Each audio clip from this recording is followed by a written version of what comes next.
shot fired between business owners. Good evening, I'm Kristen Kennedy. A Central Kentucky man is behind bars tonight facing an attempted murder charge. Danville police say Jerry Matthews, the owner of Jerry's Body Shop in Danville, shot another business owner on Roy Arnold Boulevard last night. Mark Barber spoke with investigators about the moments leading up to the shooting. Danville police say Jerry Mathis was working on a car for a man who owns a business just around the corner. Investigators tell me around 11:45 last night, the two were arguing about the car when Mathis pulled a gun on the customer. Started out as a verbal altercation over a business agreement, and it had escalated into Mr. Mathis supposedly pulling the gun on Mr. Cole and shooting Mr. Cole. Police say Rick Cole was shot once in the stomach. Officers tell us when they arrived at Jerry's Body Shop on Roy Arnold Boulevard, the two men were wrestling over the gun. Investigators say Mathis was arrested and Cole was rushed to UK Hospital. We're told he is a businessman who runs a rental company on South 4th Street. Investigators say the man who tried to kill him, 52-year-old Jerry Mathis, is charged with attempted murder. We're told he is also facing drug charges because officers found cocaine on him when he was arrested. The two men own businesses just a few doors down from each other.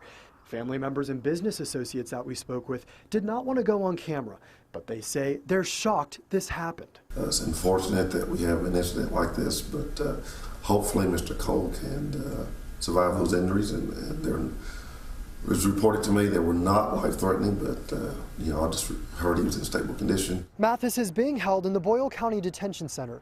He declined our request for a jail interview. In Danville, Mark Barber, WKYT.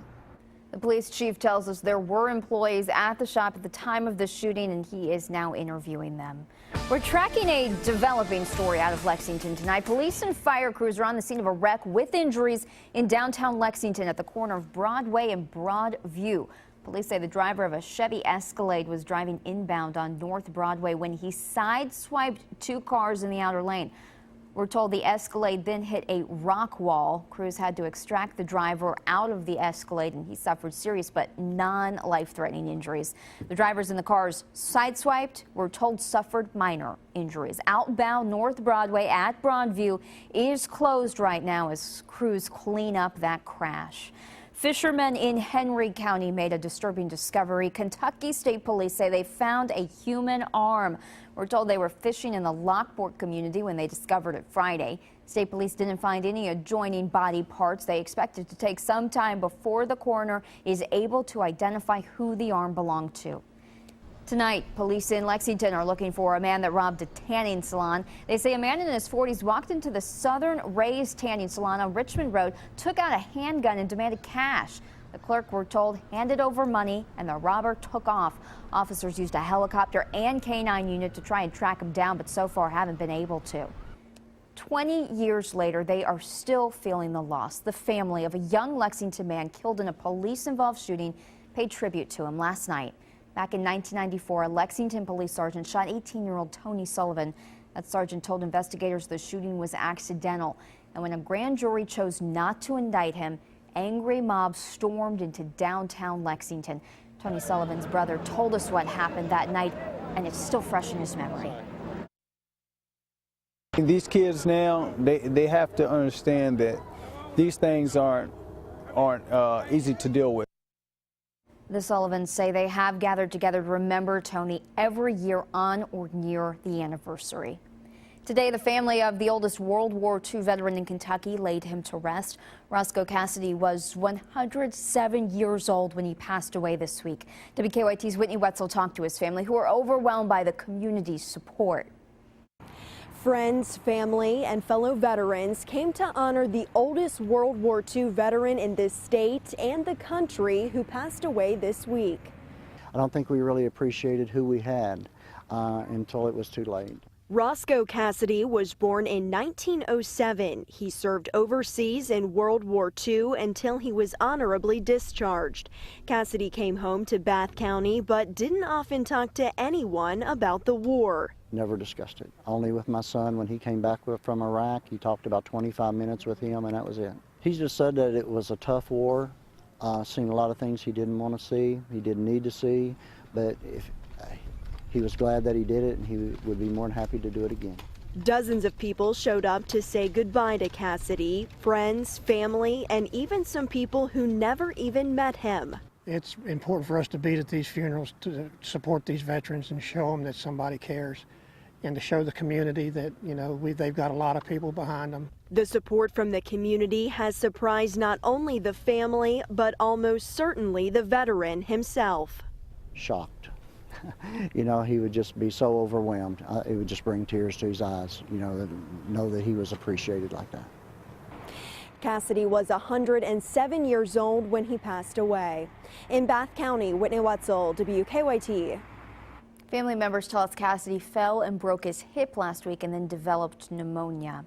We're getting a little bit of a break from the cooler weather today. Those sunny skies have been perfect for anyone out at Commonwealth or Keeneland. WKYT's Mike Linden has a first look at our forecast. Hey, Mike.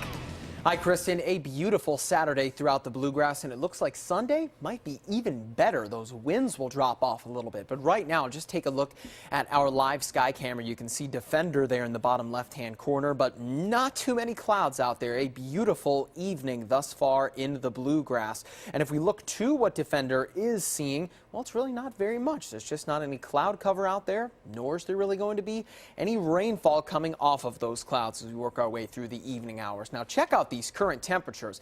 Now, bear in mind, the thermometer at the airport coming in at Lexington at 72 is a little bit warm than the rest, closer to about 70 degrees at Keeneland, just across the road there, but nonetheless, a beautifully mild evening so far. And for those enjoying the football game at Commonwealth, it has been great thus far today. So it will remain breezy overnight tonight as those winds are expected to hang with us pretty much through the next several days. Sunday, again, looks to be probably the best day of the weekend with mostly sunny conditions and mild temperatures.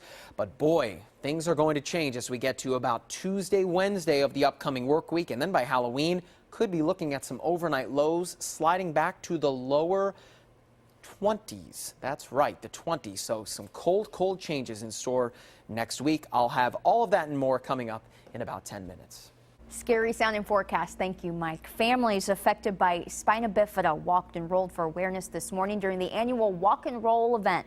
Spina bifida is a birth defect that affects the spinal cord, often leaving some children wheelchair bound.